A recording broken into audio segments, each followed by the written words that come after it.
Good evening, everybody, and welcome to the GSMC Golf Podcast presented by the GSMC Sports Network. I'm your host, Garrison McDaniel, and we have a great show for you guys today. Today is our Thursday show at the GSMC Golf Podcast, so that means we're previewing the tournament that's going on and coming up at the RBC Canadian Open. It is the PGA event for this weekend, and it's a great one. It's not the biggest field, and we will talk about that in the third segment, but our first segment, we'll be talking about previewing the golf course, how it plays, how Hamilton Country Club has historically played, as it has been used on tour recently in 2019, where Rory McIlroy won that one.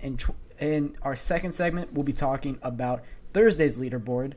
And then, as I mentioned, our third segment, we'll be talking about the short field and what it really means overall for the PGA Tour. Our fourth segment is going to be a little catch-up of the LIV Golf Tour, as it has been a little while since I've talked about it. They haven't had an event, but I'd like to refresh all of you guys of where it stands over there, and then we'll wrap things up by giving you my picks and predictions for the RBC Canadian Open.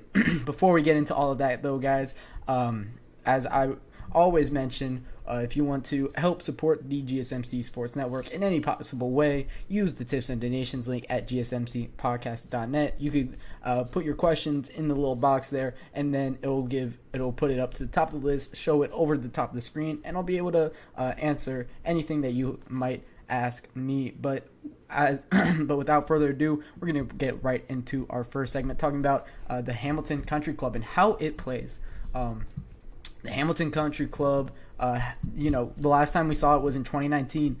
They added a little bit of length, and bear with me with the graphic. I know it's hard to see, but I'll tell you guys what all the numbers are saying for the RBC Canadian Open here, as I have it to the side here.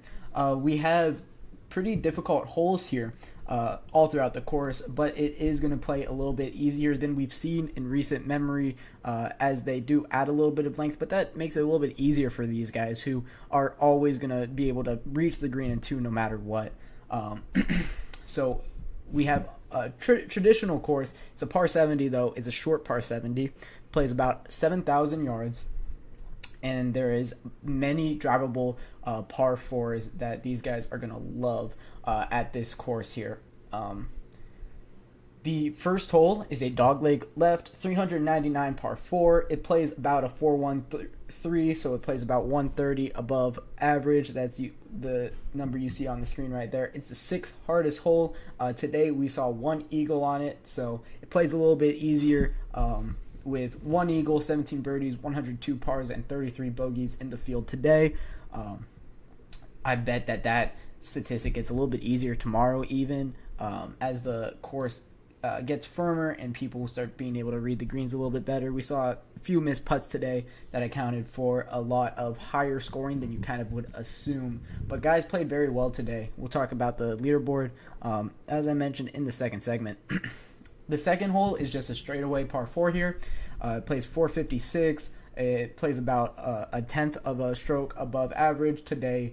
No eagles. There was 22 birdies, 102 pars, and 28 bogeys on this hole. Played pretty difficult, but the guys were able to maneuver around that. It's the 10th hardest hole on the course. Number 3, it's a par 4, 413. A lot of short 400 par 4s, meaning wedge shots are going to be critical in this one. The people with the best greens in regulation are going to be the ones that do very well. Rory McIlroy, Sahith Theegala, Sam Burns, Shane Lowry, these guys we're really looking at to be able to contend this week. Once again, we'll get to that in my picks and predictions and why I believe those guys are kind of above the rest here. Hole 4 is a long par 5 that these guys love. It is the easiest hole on the golf, before that, we have a par 4, third, 413. It plays below par, pretty easy for these guys. And then hole 4 is that par 5, 531. It's just a straightaway par 4 with fairway bunkers on the right and all around the green. It plays so easy. These guys had 6 eagles today on this particular hole with 92 birdies as well. There were about as many eagles as there were bogeys on this hole. So the fourth hole at at the Hamilton Country Club is the one that these guys are going to look to move in at number 18. And then fifth hole is the 16th easiest hole on the golf course. Yes, it is the third easiest hole on the golf course. It's ranked 16 in their handicap ranking. It is a 324-yard par 4. This is your drivable par 4 here. We're going to definitely see Rory McIlroy be able to drive this one. We're definitely going to be seeing other guys that are great with the driver be able to drive this one. We saw Sam Burns, I believe, drive the green on this one. We do have one eagle on this hole today, 52 birdies, 89 pars, and 12 bogeys. So once again, it plays very easy, third easiest hole on the course. And then right after that, you have a 256 par 3. I've noticed recently with these par 3s, they make them so long. There was like a 220-yard par 3 last week. At Valhalla, there was a 210-yard par 3. At the Wells Fargo Championship, there was like a 230-yard par 3. So they make these par 3s very difficult. It's a 256 on this one. This is the hardest hole on the golf course, and you can see why. A lot of these guys are taking probably a 4-iron, 3-iron into the 256. That is very difficult to be able to stick. Only 7 birdies, 61 bogeys on this one. A lot of guys did bogey 6 today, and it just makes sense. 256 par 3 is a difficult one. Then you're going into the 7th hole, par 4, 442. That plays above average. That is tied for the 8th hardest hole with the very next one, a 207 par 3. This little stretch of 4 holes here is very difficult. 1, 8, 8, 11. All of them are playing above par. Not a single eagle on any of these ones. Of course, none on the par 3s, but on the par 4s, no eagle. And on we're seeing about double the bogeys as we are seeing birdies on these, showing how difficult it is. They did renovate the golf course since 2019. They added a bunch of fairway bunkers on the par 4s, but they even more added a bunch of length. Last time we saw this course, it played around 6,900 yards. Now we're seeing it at over 7,000 at 70.27. Being a little bit difficult. This golf course did play over par today, something we haven't seen of a golf course in a while. Of course, Valhalla being a very easy major, that those always play above par, and that was the first major we saw play under par in a very long time. So this golf course is showing the difficulty in it. You don't need length to be a difficult golf course. Of course, this is a par 70, so it is a little bit more difficult for these guys because you're taking off 2 strokes, but a 7,027 is a very easy. So what it makes up for at the Hamilton Country Club is a bunch of hazards. Hole 8 is a lake on that par 3, and that makes it a little bit more difficult. You have so many bunkers on this course. And then there is a creek on, what hole was it? There's a creek on 3 that is at a lot of these guys' driving distance. So you got to take probably a wood or maybe even iron, lay up, and go for the green in 3 instead of as you would in 2 for hole 3, making it a little bit more difficult. So the front 9, as I mentioned, plays over par by about 5/100th of a stroke, so it was 0.50 above par, and then you're going into the back 9 where you have a pretty difficult back 9 here. A lot of these guys are going to need to move on the front 9 and then try to kind of survive on the back 9. That's kind of been the trend. 10, 11, 12 are 3 par 4s. They play combined over par, but with 10 and 12, those are birdie potentials. We saw 66 birdies on those 2 holes today, and then 11 is very difficult. It is the 3rd hardest hole. It is a 500-yard par 4, playing pretty much like a par 5. It is a dogleg left as well. It's just a difficult one. A lot of these guys are going to have trouble if you don't drive it to. There's a fairway bunker on the right there. If you don't drive it to that fairway bunker, you're going to be hard done by this hole. So we're going to see what these guys can do on that. It's such a difficult hole. It played 3/10 of a stroke over par today, so we're going to see how that plays out there. And then after you get through, there's a stretch of 4 par 4s in a row. Then you go to a par 3. That's 195. That is your shortest or your second shortest hole on the course, but it does play very difficult. 13 plays difficult. Because of all the hazard, you are basically shooting at only the green. Around the green is just rough and bunkers. So if you miss the green, it's going to be difficult to get up and down. And we saw that today as on 13, 195, we saw 10 birdies and 28 bogeys. 3 times as many bogeys as birdies is difficult.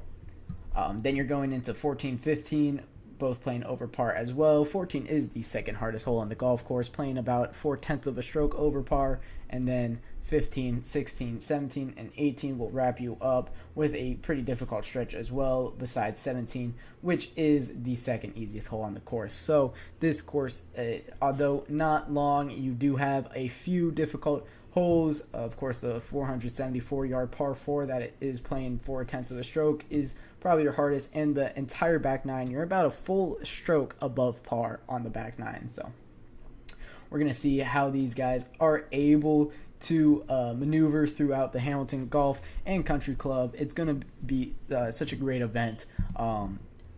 Going into this one, I have my winning score being around 20, but that's not because of the easiness of the golf course. It's because of the drivable par 4s, or there's 2 of them that are on this course, and then the par 5s are very eagleable. So you just need to survive those difficult holes.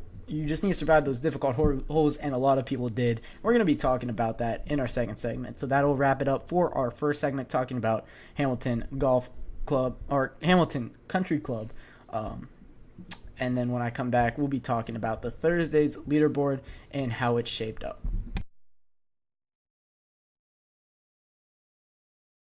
I feel like I'm losing my mind. Is everybody in the world blind? Please, Lord, give me a sign, a sign. I feel like I'm losing my mind. Is everybody in the world blind? Please, Lord, give me a sign, a sign. I wanna be the greatest. Everybody on the fake shit. I look around and feel like everybody is the fakest. I make this every day and I'm impatient, hoping one day I blow up from the basement. Statement, the top is so vacant. I don't hear shit that I think is amazing. Waiting for my day when I'm playing sold out shows for 1,000 faces. Hey, give me that crown, get in my way and to be put down. It ain't your place, all this my town. If I want that shit, then I'll get it right now. I'm losing it, the noose it fits, I'm losing shit. A stupid myth, you choose to live or choose to dip. You choose to fight or lose your grip and lose a gift. I feel like I'm losing my mind. Is everybody in the world blind? Please, Lord, give me a sign, a sign. I feel like I'm losing my mind. Is everybody in the world blind?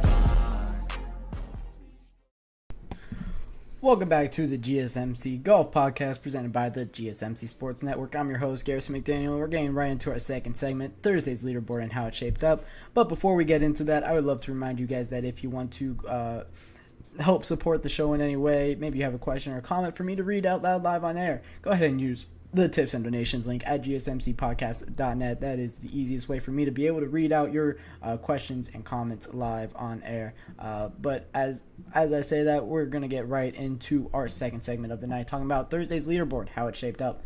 The player that has the 18-hole lead is David Skins, the England national. He finished his round with an 62, played fantastic. He has not a single eagle, but he played very well on the par 3s today. 8 under 62, very, very impressive round of golf. Going through a couple of his birdies, he starts on the back 9 today, and he gets 3 birdies on a very difficult back 9. First one, the trend with him that you'll notice is he just landed in fairways all day. His first birdie is on a par 4, lands in the fairway, easy shot to the green, sticks it within, let's see how far away he was from the pin. I mean, sticks it within 5 feet and sinks it for birdie. His next one is a on the par 5 17, we talked about how this is another hole you got to capitalize on, and he does. He drives this one 356 yards downhill, downwind. It goes that a little bit extra, and he got that to carry that little bit extra.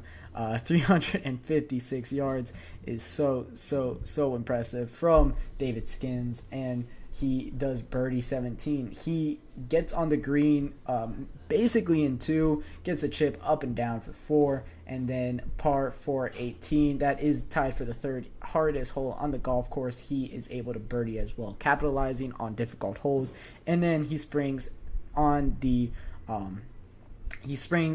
front 9, or his back 9, birdie on 1, great shots into the green, birdie on 3. That's a par 4 as well. Birdie on 4, we talked about how they had to have 4, and he absolutely does. And then 5, birdie, 302-yard drive, almost drives the green for an eagle, however doesn't, gets up and down for our birdie. And then the par 3 8th, he sinks a, what is that, a 20-footer to go 8 under for the day, and finishes his back 9 turning in a 30 on the scorecard. Very, very impressive round from David Skins, who was really coming out of nowhere for this tournament. We kind of see that from the RBC Canadian. He has not a single career win on the PGA Tour. He has been playing on the tour since 2022. He is 42 years old, David Skins, currently 144th in the official World Golf Rankings. So very much coming out of nowhere. David Skins is. I think he came from, if I'm not mistaken, he came from the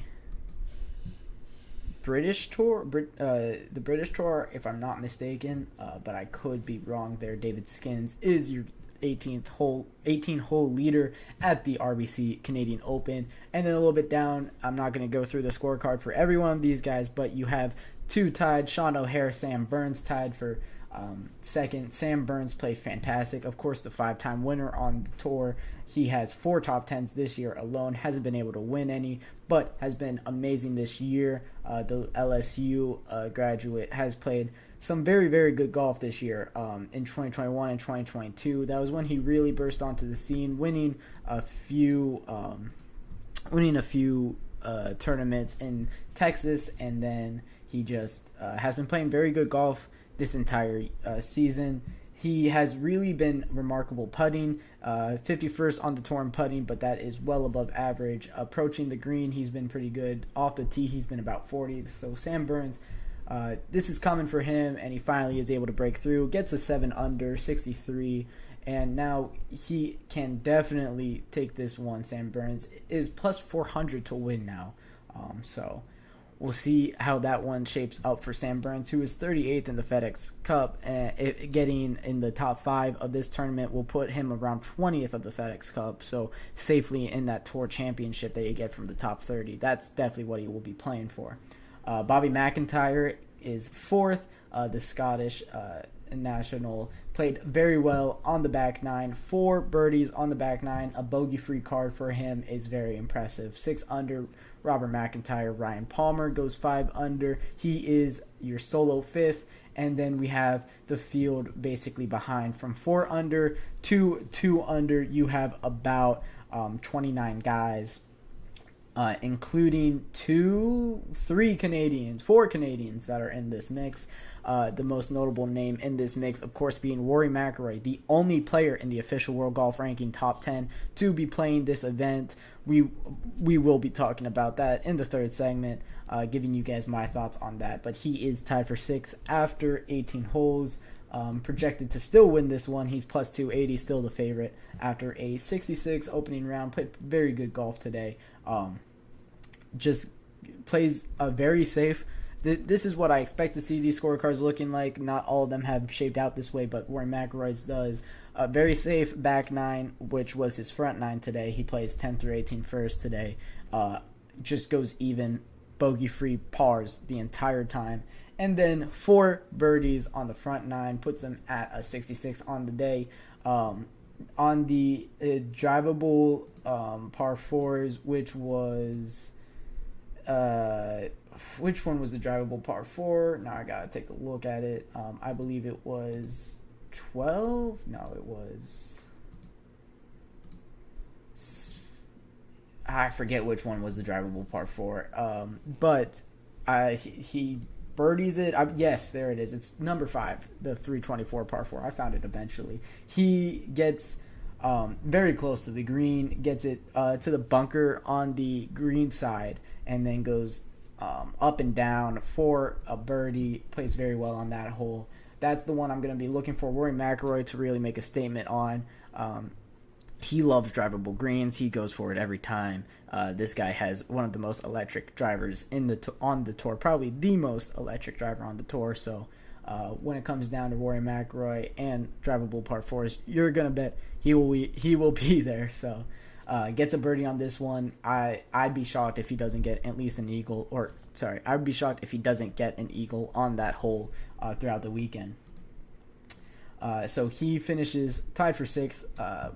Andrew Novak is another big name there. Joel Damon finished tied for 12th. Mac Maynard is in that list. And then I'm going to talk about some of the Canadians that played some good golf. And Nick Taylor, your former winner here. But the first Canadian on the leaderboard, David Hearn. Of course, we're at the RBC Canadian Open. I talked on Tuesday how much it means for those members on the PGA Tour. Nick Taylor, after his win last year, said, "We've been circling this one since junior golf." They all want to win this one. So David Hearn is your leader of the Canadians at 3 under, tied with him. Actually, not tied with him. He's the only one 3 under. Right behind is Mike Ware, the known winner on the PGA Tour. He has 8 career wins. Of course, winning the Masters in 2003. He hasn't won since 2007. So seeing his name this high up on the leaderboard is definitely very fun for him. Mike Ware, 2 under, you can definitely make a charge. He's not out of this one yet. The next Canadian is Cam Kellett. He is at 2 under as well. Ben Silverman, Taylor Pendrith, who won the CJ Cup, Byron Nelson a few weeks ago, is 1 under. Mackenzie Hughes as well, 1 under. Corey Connors, 1 under. The known winner on PGA Tour. Corey Connors, of course, has 2 career wins on the tour since joining it in 2015 from Kent State University. You also have Nick Taylor, the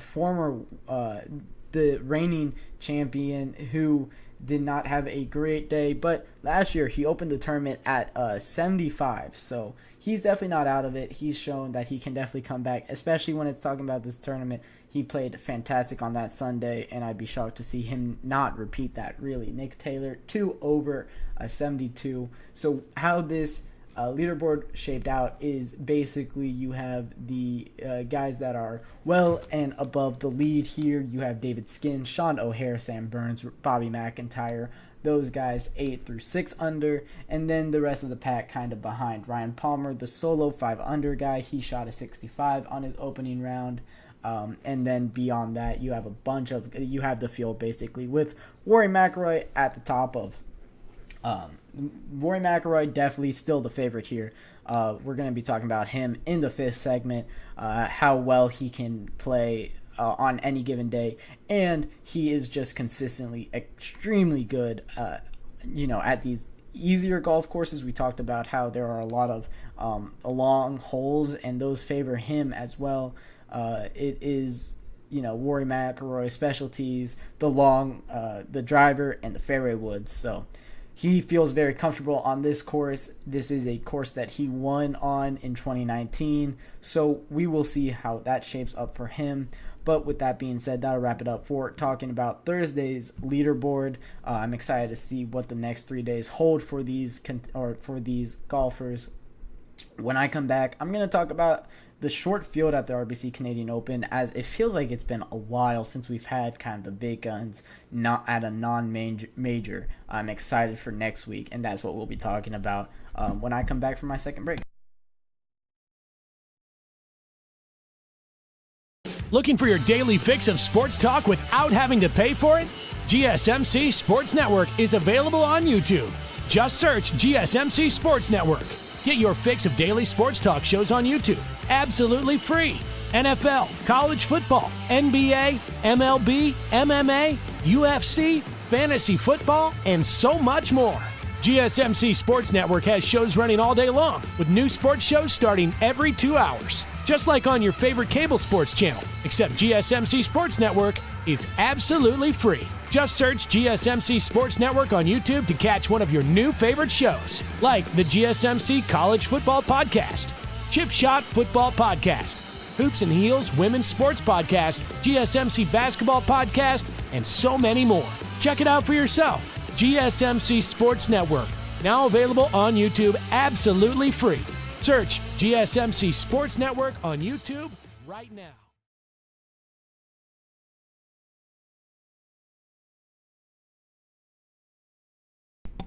All right, guys. Welcome back to the GSMC Golf Podcast, presented by the GSMC Sports Network. We're talking about the RBC Canadian Open for this week, but we're going to be talking about how the short field of the RBC Canadian Open is kind of showing up, like, kind of the problems in golf that we're having right now. This field has only Rory McIlroy, really. He is the only player in the official World Golf Ranking top 10 to be in this field, and it feels like it's been a while since we've had guys get up for a tour event that's not a signature or a major. Charles Schwab Challenge, that wasn't a signature or a major, and it had a short field. It had Jordan Spieth and Scottie Scheffler, but those are the only guys I really could talk about. Davis Riley ends up winning that one. Rory McIlroy wins the Wells Fargo Championship. A lot of people played at Quails Hollow. That was a signature event, however. Then CJ Cup, Byron Nelson, another non-signature event. Jordan Spieth was really the only name in that one. Zurich Classic of New Orleans. Rory McIlroy and Shane Lowry won that one, but it was a short field, and it was a partner tournament. Before that, the Punta Cana championship was Billy Horschel. Not a lot of guys get up for that one. And then the Valley Road Texas Open, a lot of the Texans or the Texas guys on the tour got off for that one. Scottie Scheffler, Jordan Spieth, those guys, but not like nobody else. I think the last time that we saw a non-feature event get a big field was the Valspar Championship, if I'm not mistaken. It seemed like there was a lot of guys in this field, and now I'm actually going to make sure see kind of how this one's. I mean, yeah, it had Cameron Young, Xander Schauffele, Adam Hadwin, Billy Horschel. You have guys that are known, world golf top 20s in this field, and it was, Justin Thomas is in this field. It's just so disappointing to me to see another event kind of get wasted. The RBC Canadian Open is such a fantastic event, and we're only seeing Rory McIlroy in the official World Golf Ranking top 10 make it into this one. Of course, a lot of these guys are getting ready for the upcoming schedule that is very, very grueling. You have this week the RBC Canadian Open, so they're taking this week off for the Memorial next week, which is in Dublin, Ohio. A lot of guys love that one. That's Jack's course, one of the featured events, one of the most prominent events on the PGA Tour. And then you have the U.S. Open after that. So it's understandable why these guys are taking it off. You got the signature event, and then the U.S. Open, and then the Travelers Championship right after that, which is another signature event. So the next 3 weeks of golf, I promise you, will have heavy fields. But right now, short fields and non-feature event is a problem. And the FedEx Cup points, I mean, there's 500 up for grabs. There's $9.5 million up for grabs, and these guys just aren't getting up for it, which is a little bit unfortunate. I mean, we're talking about no Scottie Scheffler this week, though there are problems. Of course, the saga that's going on with him. No Wyndham Clark, no Xander Schauffele, no Wyndham Clark, no Xander Schauffele, no Victor Hovland, no Ludwig Oberg, these prominent official World Golf Ranking guys. Actually, now I'm going to pull up the list, because it's so disappointing, and this will really show you. We don't have Scottie Scheffler, Xander Schauffele, Wyndham Clark, Victor Hovland, Ludwig Oberg. Of course, John Rahm's not on this one. He's over at the Live Golf Tour. No Patrick Cantlay, no Colin Morikawa, no Brian Harmon, no Max Homa. We do see Sahith Theegala, Tommy Fleetwood, and Keegan Bradley are in this one. no Hideki Matsuyama, although he's injured, no Russell Henley, no Matt Fitzpatrick, no Cameron Young, I believe, is not in this one, no Jason Day is in this one, Justin Thomas isn't in this one, Jordan Spieth isn't in this one, Sam Burns is like Tony Finau. I mean, it's so unfortunate and it's so sad to not see fantastic golfers not be playing, the week in and week out. Of course, they're trying to save themselves for the bigger events. Of course, you have we talked about the upcoming schedule: Memorial, U.S. Open, Travelers Championships. All three of those are big events. One of them being a major, two of them being signature events. So there will be people in the field for the next 3 weeks. But I would love to see these guys playing every single week. I mean, just a few years ago, I believe we saw stacked fields in every event because it was so hard for these guys to win an event.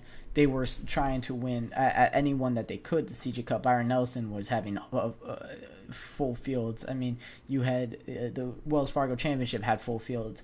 It's just unfortunate to me to not be able to see these huge golfers. Rory McIlroy, of course, is going to be there on almost every single event. Unfortunately, he wasn't there last week, but that's understandable. I'm glad that he's in this field. He's at least somebody that we could talk about. Definitely looking at him to be able to get a third win this year, as he already has two.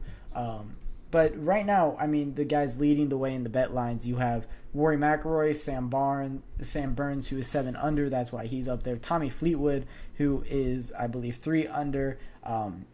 He is third to win this one. I mean, you just don't have big names in this tournament, and it's very disappointing to me. Somebody who likes to watch these golf tournaments week in and week out. It's hard to get up for this one because nobody's playing in it. These guys are running in threes, and the best pairing that we saw today was McIlroy, Pendrith, and was Nick Taylor their third, I believe. I think it was Nick Taylor who was their third, and that was probably the best pairing that we saw today. We also had Sahith Theegala's pairing, who was a featured group today, but it was just so unfortunate to not have these guys really be fighting like you would be used to them doing, in recent memory. So hopefully the next 3 weeks can put an end to this kind of constant short fields that we're talking about. Last week was a short field. The week before that was, of course, the PGA Championship, but the week before that was a short field.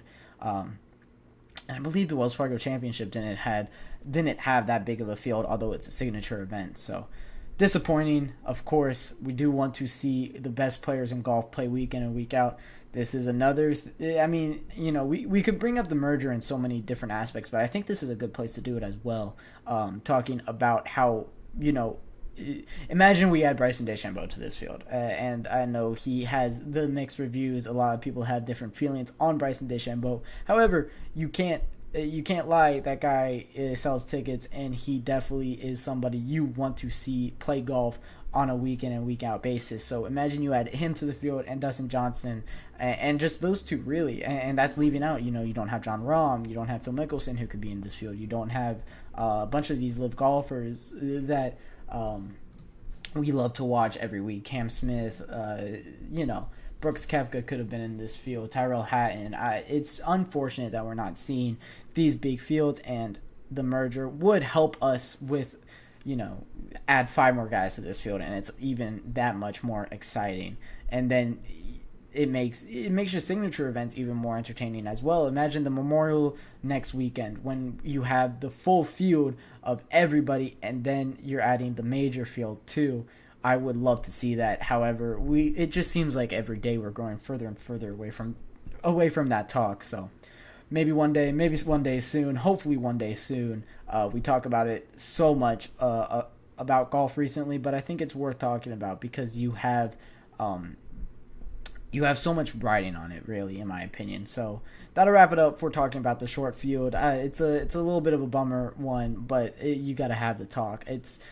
I really want to get back to seeing those days where you just have stacked golfers in every single tournament. So hopefully we get to that soon. But We're going to take our third break here, and when we come back, we'll be talking about Live Golf, giving you an update and review of what's going on over on that side.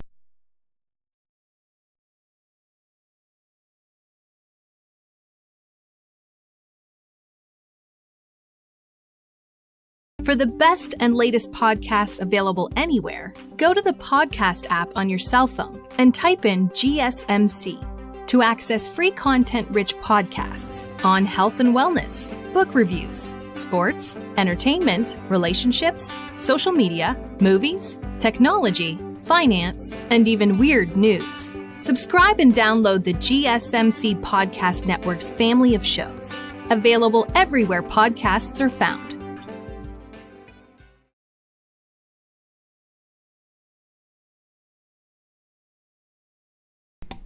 All right, guys, welcome back to the GSMC Golf Podcast. We're talking about our third segment of the night, talking about the Live Golf, a little bit of a update, review, little catch-up for it, because we have Live Golf Houston coming up in a week. We'll be talking about that next week, but for right now, since it's been so long, it's been like a month since we talked about it, so a little bit of an update here for you guys. The team that is in first is the Legion. That is John Rahm's team.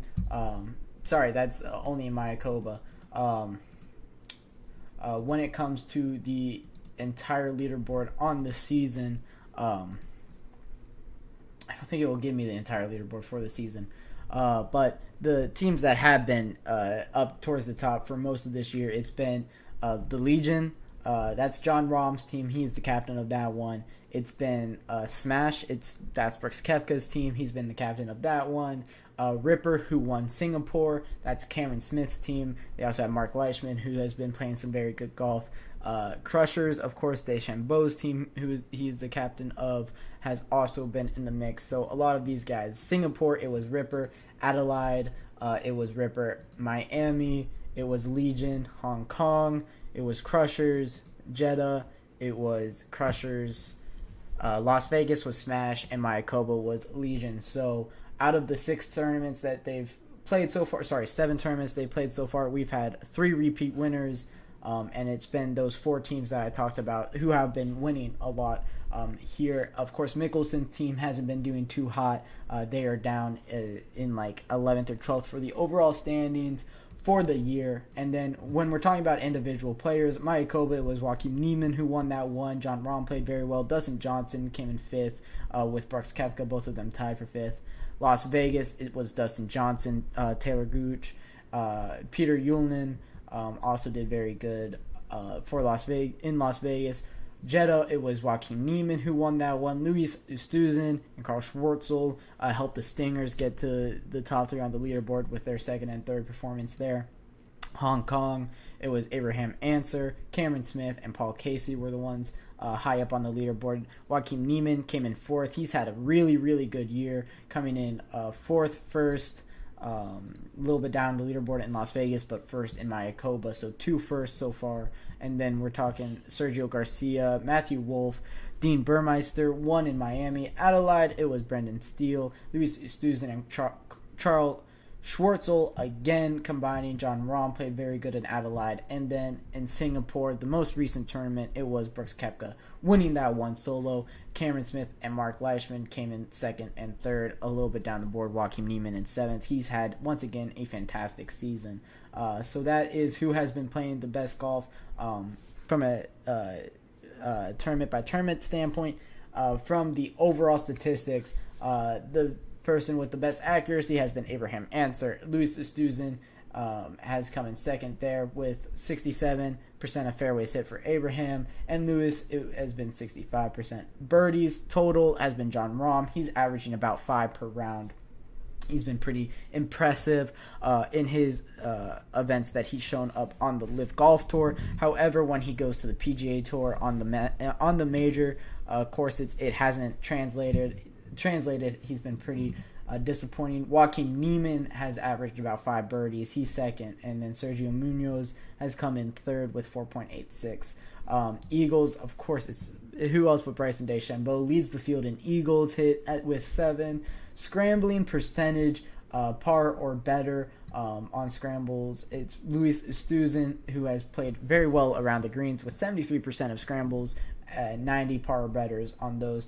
The best putter has, of course, been Cameron Smith. He's always been a fantastic putter when even he was on the PGA Tour. Best ones with greens and regulation, it is Paul Casey, but right behind him, Joaquin Niemann. Paul Casey is on Bryson DeChambeau's team. Joaquin Niemann captains his own team. He's really been very impressive this entire season. And then driving distance is Bryson DeChambeau with the lead, of course, averaging about 319 yards per drive. And then Joaquin Niemann in second with 317. So individually, it's been very impressive. When you go to overall teams, Smash leads the way in fairways hit with 61%.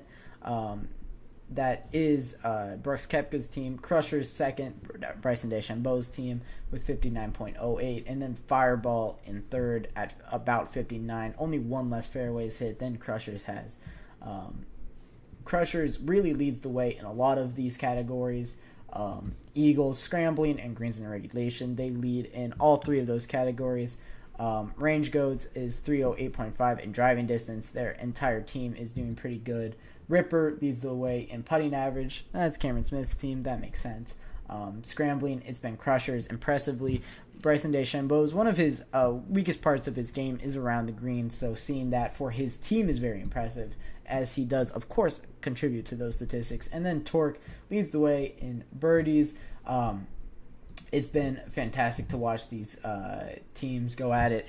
Of course, Crushers leading the way top of the leaderboard throughout the season so far. At about the midway point, we do have 6 more tournaments in the Live Golf season. They have Houston, Nashville coming up here in rapid succession. It was a disappointing performance for Crushers in Singapore, coming in 11th out of 13 teams, and they still are first, leading the way by 11 points. So very impressive performances by them.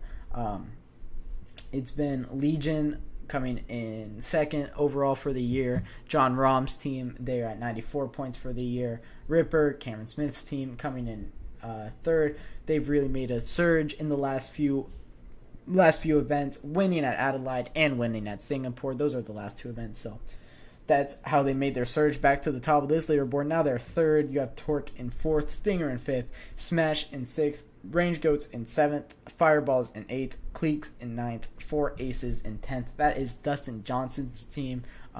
Surprised to see that all the way down in 10th, as he's been playing pretty well individually. It's just the rest of that team has not been doing too hot. Of course, that team makes up, that team is of Dustin Johnson, Pat Perez, Patrick Reed, and Harold Varner. Patrick Reed hasn't been doing too hot as of lately in his overall golf career or overall golf game, so that makes sense why they are down that far.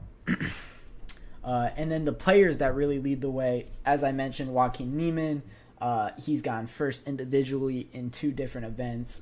John Rahm, who has yet to get a first on the Live Golf Tour, but just consistently in the top 10, hasn't missed the top 10 yet this season. Tied for 3rd, 8th, 5th, tied for 8th, tied for 4th, tied for 3rd, tied for 10 this year. Been very impressive. John Rahm has been, although once again not really translating to when he does show up on the tour for the majors, so we'll see if he's able to do so eventually. Dean Burmeister coming in 3rd overall, very impressive. Louis Oosthuizen coming in 4th. Those guys have really helped their team be at the top of the leaderboard. 3 and 4, the 2 of them. And then you have Brooks Koepka 5th individually, who just won at Singapore. That win definitely catapults him up these leaderboards. Abraham Answer is 6th. Cameron Smith is 7th. Taylor Gooch is 8th. Dustin Johnson individually is 9. As I mentioned, he's been playing good golf individually, but his entire team is kind of towards the bottom here, with Pat Perez at 49th, Harold Varner at 46th, and Patrick Reed at 30th. Some of the golfers that have been towards the bottom are kind of your older ones, the ones that you really expect. Unfortunate for Bubba Watson, who is captaining his team. He is... Fortunate for Bubba Watson, who is captaining his team. He is, 47th. He's been pretty disappointing for the Range Goats. However, they still are playing very well. Bubba Watson has not had a top 10 finish yet this entire season, only having 2.66 points on the year. So there's only been a few events that he's been under par for. It was Adelaide, who everybody was under par for. It was Hong Kong, who everybody was under par for. And Las Vegas, which was very impressive. He does get 19th there, which was his best finish of the year. So we'll see if he can turn it around. Of course, the two-time Masters champion in 2012 and 2014. One of the bigger names that went to the Live Golf Tour when they were first announcing everybody that's gone. All of the event winners besides Brendan Steele is in the top 10. Of course, Brendan Steele winning at Adelaide.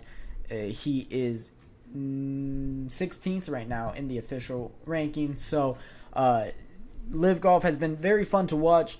Of course, this year a lot of the big names are still producing when they did go over to Live Golf, and it's been fun to see them when they do come onto tour for their brief appearances. Of course, Joaquin Niemann has been the best. This would be the prime of his career, Joaquin Niemann. So hopefully we can see him win a major here soon, because of course he was in contention for so many majors before he went to the Live Golf Tour, and now he is unable to kind of follow that same success, but hopefully he'll be able to get back to it. We'll see his name definitely at the U.S. Open, see if he is able to be one of the premier golfers in the world once again from that U.S. Open. So I'm excited to see how the rest of this shapes up. We have Houston next week, as I mentioned, so excited for that tournament, and we will definitely touch base more on the Live Golf Tour next week when we do talk about the Houston tournament. But that'll wrap it up for our fourth segment, and when I come back, we'll be talking about my picks and predictions for the RBC Canadian Open.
Alright guys, welcome back to the GSMC Golf Podcast presented by the GSMC Sports Network. We're going into our fifth and final segment of the night, talking about my picks and predictions for the RBC Canadian Open. Who can win this one, who is really still in contention after the first day, and some of the best bets that you guys can make for the RBC Canadian Open.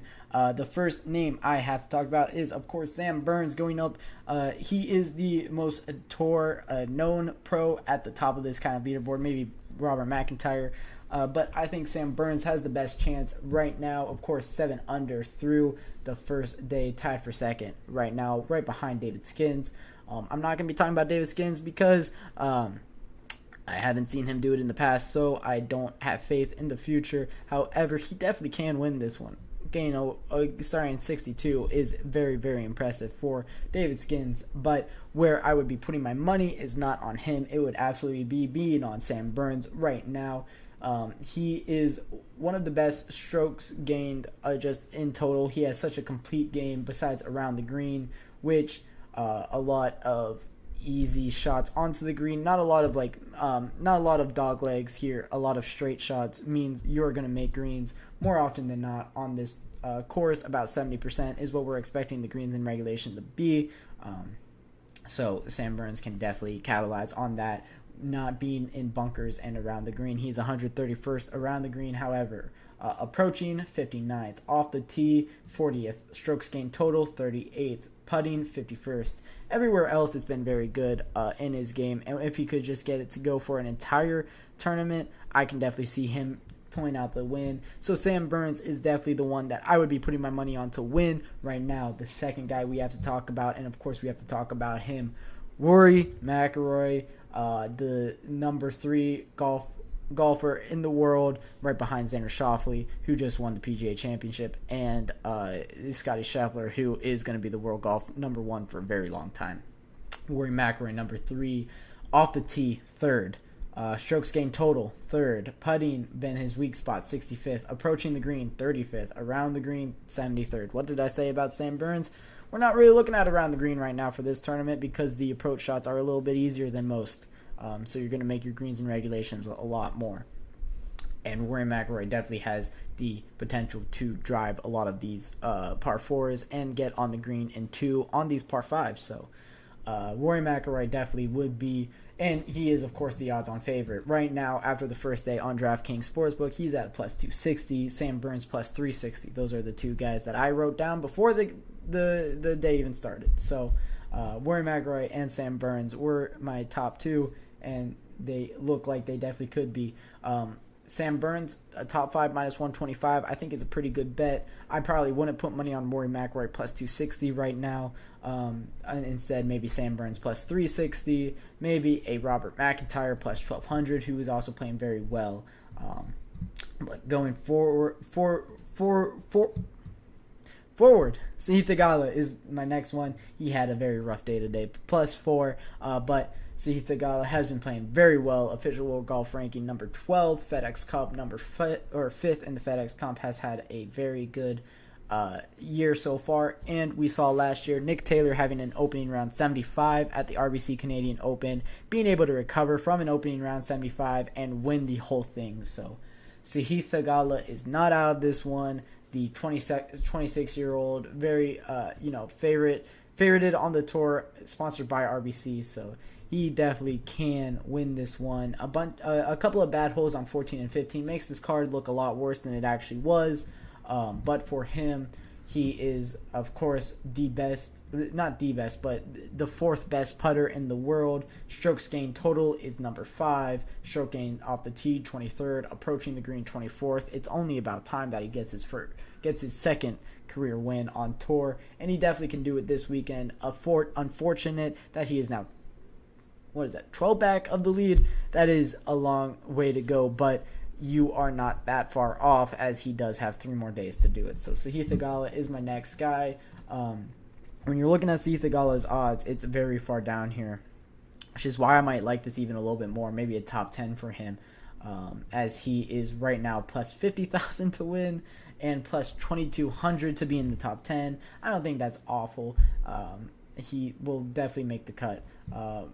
Another name that I would be looking at, Nick Taylor, who won this one last year. He finishes 2 over on the day, finished last year's opening round 75. So he's already ahead of last year's opening round. Nick Taylor is, and he won it. So plus 60,000, not the worst number in the world. Plus 7,500 for a top 5 and plus 2,500 for a top 10 isn't bad. Maybe a top 10 for him or Sahith Theegala would be my long shots that I would be at right now.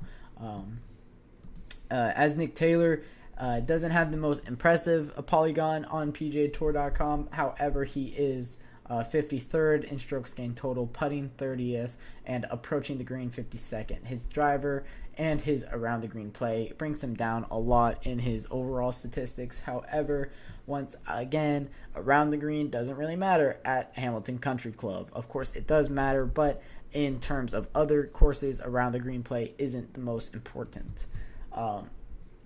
And then talking about David Skins just a little bit, this is why I'm not impressed by his polygon, and this is why I want to trust him to win this one. It's 64th in approaching the green, 109th off the tee, 96th in total strokes gained, 94th in putting, and 111th around the green. Doesn't have the most impressive of statistics for David Skins, so I would kind of be I would kind of be cautious about him.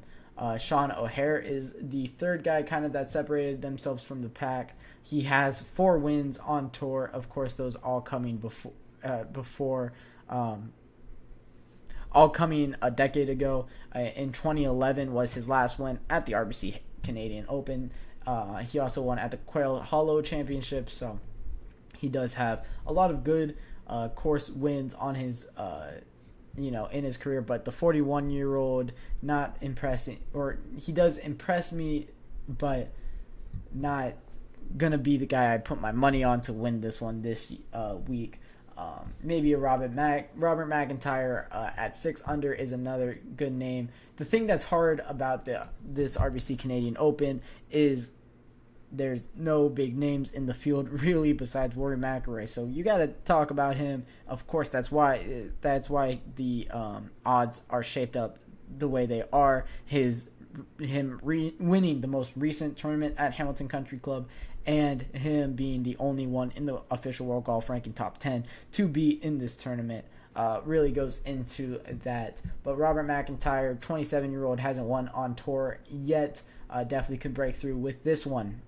He has won a second place finish, but Robert McIntyre has been kind of impressive on tour this year, so I wouldn't be shocked. Off the tee, he's been pretty good, 53rd off the tee.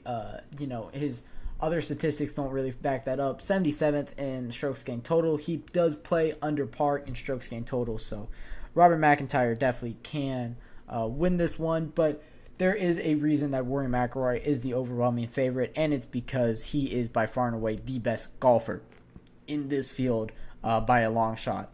Not discrediting anybody at all, just that Rory McIlroy is a special level golfer, and these other guys are very good golfers. Of course, very, very good golfers. They are PGA pros.